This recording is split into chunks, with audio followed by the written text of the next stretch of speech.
consulate in New York is denying reports that its top diplomat was removed after Linda's son, former chief of staff to Governor Kathy Hochul and a longtime aide to Governor Andrew Cuomo, was arrested and charged with acting as a foreign agent on behalf of the Chinese government. Now, Hochul saying earlier this week that she asked for Consul General Wang Ping to be expelled following son's arrest and was informed that he was no longer at the New York mission.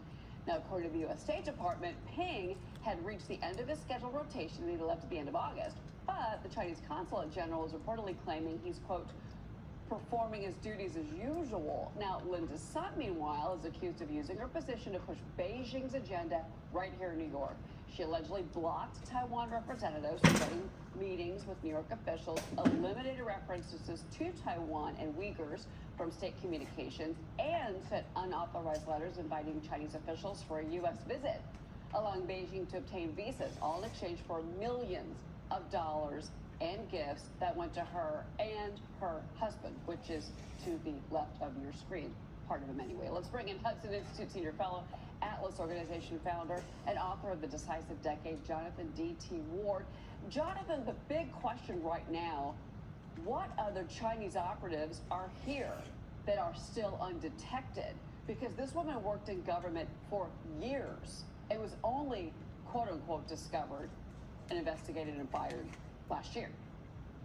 Hi, Cheryl. Well, look, as the Chinese consulate said, the consul was conducting business as usual. So that tells you everything you need to know. I mean, that's exactly what it is. They are conducting these operations out of our consulates, or out of their consulates in the United States. I mean, we've seen all kinds of problems with China's consulates, whether it's in San Francisco with intellectual property theft, whether in Texas during the COVID vaccine, they were trying to steal vaccine. And of course, in New York, you have all kinds of United Front Work Department activity. If you look at the entire, sort of case that the Eastern District of New York has made public thus far, I mean, it's a pretty amazing thing to read, to hear what this individual was doing. I'm going to read you one quote here where it says, Sun worked at the request of People's Republic of China government officials to shape the public statements of Politician 1 and Politician 2 to align with the PRC government's political priorities. So, I mean, imagine having this giant network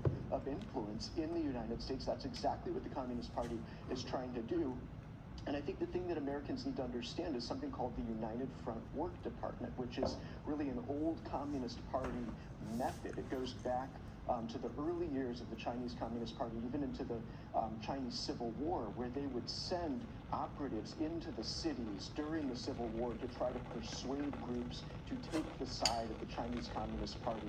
And then Xi Jinping has recently elevated this, under his rule in China, to one of the highest priorities of the Chinese Communist Party. So there's no doubt that this activity is going on all over the United States. I mean, there are plenty of groups, including some mentioned in the readout from Eastern District of New York, that are here simply advancing the CCP agenda. And these consulates obviously are part of that. That's exactly what the Chinese Communist Party is able to do in the United States. And we're doing very, very little to counter it. I mean, many of these groups should be illegal, and there should be many more people most likely expelled for their work as direct agents of the People's Republic.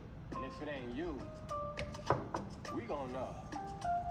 Yeah, we gonna know. Jonathan, I agree with you, and I want to bring in New York City Congressman, council member. I just gave you an upgrade. I got an upgrade, that's right. I just gave him a promotion on live television. Is it a promotion? No, I don't know. Are you a senator? Yeah. No. But Joe, I want to bring you into this discussion because this entire story has really rocked the city of New York and the state. But look, I know many of these people. They're my political enemies, but they're not someone I would have suspected of spying for the Chinese. And that's kind of what I want to ask you, Jonathan. There's 50 states, there's 50 cities in America with large populations. How serious is the threat from the consular offices around the country? Is this something that governors and mayors, et cetera, need to start looking at in terms of their own security? Well, look, thank you, sir, for asking that, because that's the right question. And the fact is the Chinese Communist Party is focused at a state government level, even mayors. I mean, we've seen that sort of thing. They send representatives from trade delegations to individual states and capitals and all of that. So they're operating with a level of sophistication that I think we've never seen from a foreign adversary. They've exploited decades worth of people-to-people ties, business ties especially, and then they have these groups that are simply meant to carry out political influence. So I think this is a very deep problem for the United States. There is a lot of expertise in the U.S. on things like United Front. It's just that we're not taking action on it. And we have to, I think, in a very bipartisan way, I mean, this should be a wake-up call for all of us. And the consequences, I think, are pretty severe. I mean, everybody in New York knows the story of the, CCP police department that was in the middle of Manhattan. So, and then there was a biolab discovered in California, and there's the harassment of dissidents. And this is a very serious problem. And the border. All Sure, the Chinese nationals that are coming across the southern border. I mean, China is completely... I think we have to grow up and fight back. Yeah, we have absolutely. to grow up and fight back. Absolutely. I got to get to this because we are 2 months away from the election, Jonathan. China's reportedly pushing very divisive political messages in this country by posing as American voters, even soldiers, on both X and TikTok. Okay, this is a long-running scheme. It's known as spamouflage. It includes accounts that post about hot topic issues, and it criticizes both Harris and Trump, to be clear.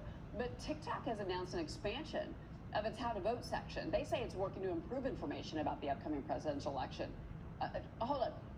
China that owns TikTok. But anyway, this is ByteDance. So they've increasingly become a news source for really these young voters.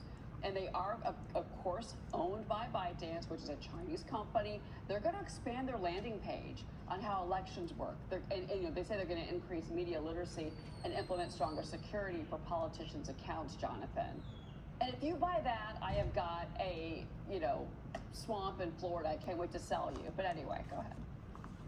Right. So I think this is something, in a way, it's been long-standing. We've seen adversaries on our social media networks going back for quite a long time now, whether that's Russia, Iran, or China. But I think what's increasingly important is to realize they're probably all learning from each other. I mean, the kind of hallmarks that we've seen from Russian influential operations on social media, they really pioneered that. The Chinese used to be sort of unsophisticated on that.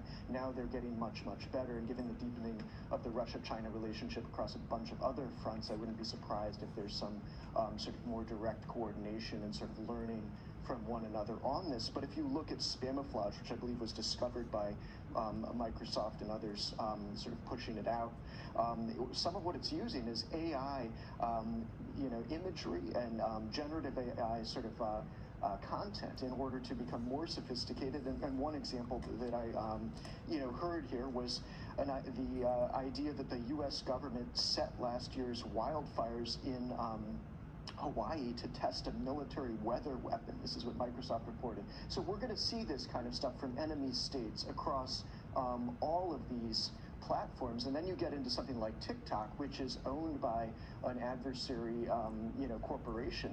And you have 170 million Americans on this thing. And to me, the most alarming moment was when they sent a push notification to all users to contact their congressperson. But look, I mean, the bill has been written now. It's been passed. I mean, TikTok's days as a ByteDance-owned app, I think, are numbered at this point. And then I think ultimately we have to go after ByteDance and destroy it. I mean, we know how to destroy an adversary corporation. We came pretty far on Huawei. There are others we've done a pretty good job on. And I think, ByteDance is something that's just got to go and take the full brunt of U.S. and allied action. It's a bipartisan move, an opinion that ByteDance is trouble, and so is TikTok. Congress, by the way, is returning on Monday from the recess.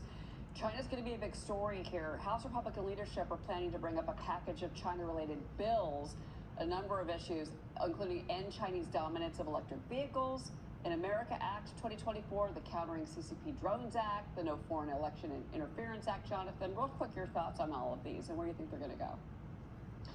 Well, look, we have a lot of work to do on the China threat, on the China challenge. So, I think there are several major fronts we have to focus on. One is a U.S.-China decoupling, and we're going to have to do this. We cannot be dependent on an enemy state in critical industries and key technologies. I think they're going to have to go after China's companies across the key sectors. They're going to have to roll back and eventually phase out permanent normal trading relations and most favored nation status. I mean, we don't need that with the most hostile state in the world. And then I think acting on fentanyl, acting on the Russia-China relationship, I mean, taking out the Chinese corporations and banks that are pushing that relationship together and holding it together economically. I mean, there's a whole sanctions package you could execute on that. And then the U.S., we're going to need a defense buildup in the Pacific. I mean, there's a backlog of harpoons, for example, into Taiwan. I mean, let's close those backlogs there. Let's increase our munitions capability and work as fast as we can on all of these fronts because we're losing this war. Yeah, Jonathan D.T. Ward, it's always great to have you on the show. Thanks for being here. Thanks, Sharon. All right.